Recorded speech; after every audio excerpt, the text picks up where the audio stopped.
Hi, I'm Lauren, and you're watching the CS 1331 videos. This is the second video to the good code versus working code.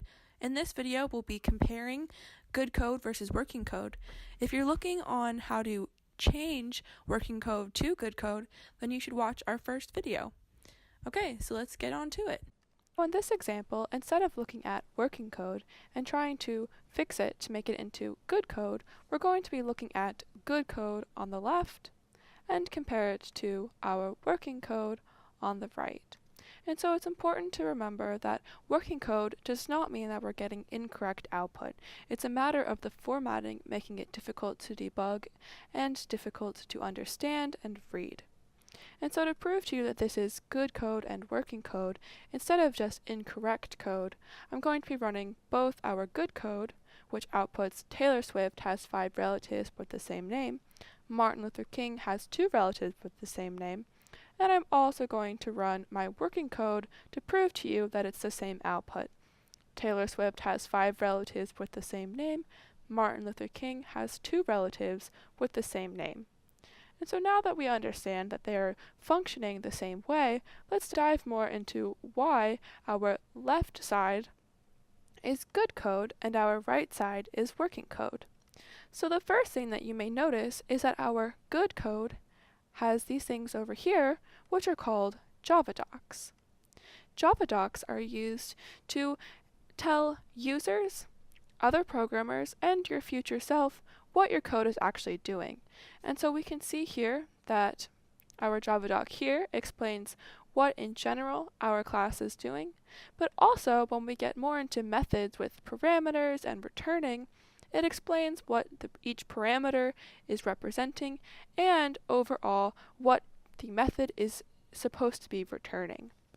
And so this makes it much easier to add code, to reuse these methods, or to even debug later on, because we will always be able to remember and go back to our Java docs to understand what our code is actually doing.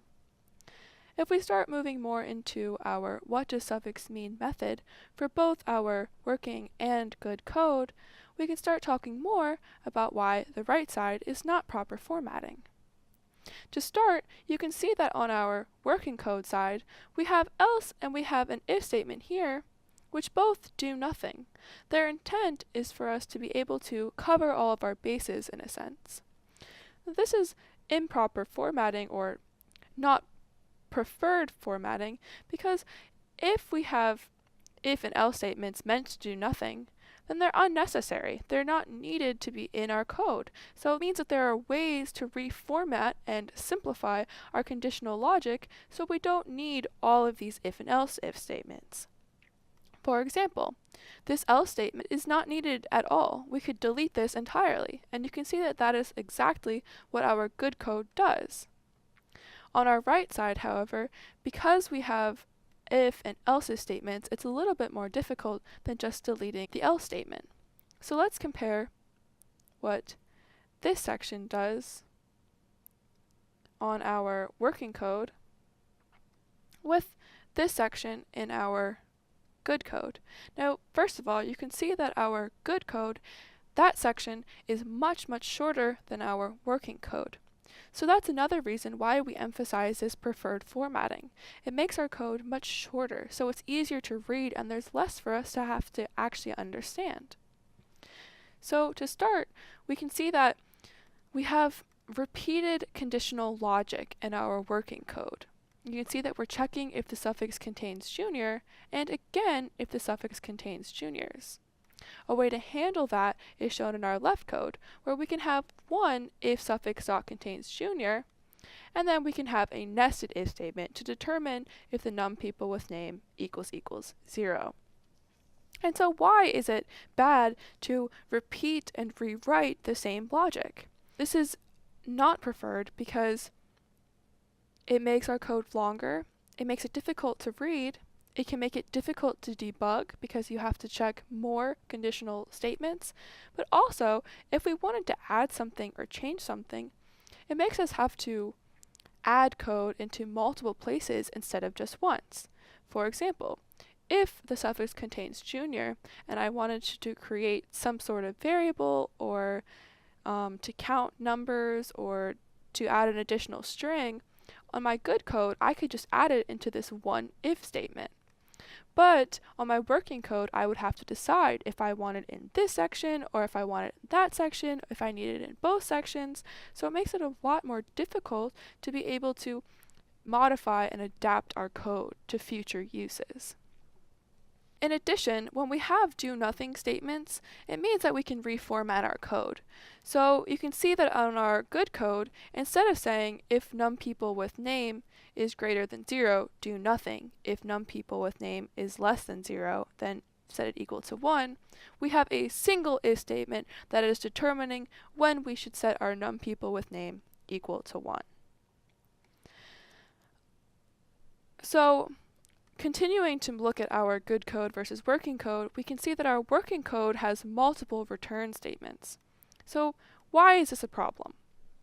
For starters, again, we're rewriting the exact same thing multiple times. You can see that in each return statement, we're saying name has numPeople with name, name has numPeople with name, and again, name has numPeople with name.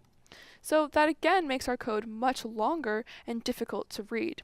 Whereas on our left side of the code, we have the name has numPeople with name being added to the beginning of our report at the very end. And so we only have to write that one phrase once.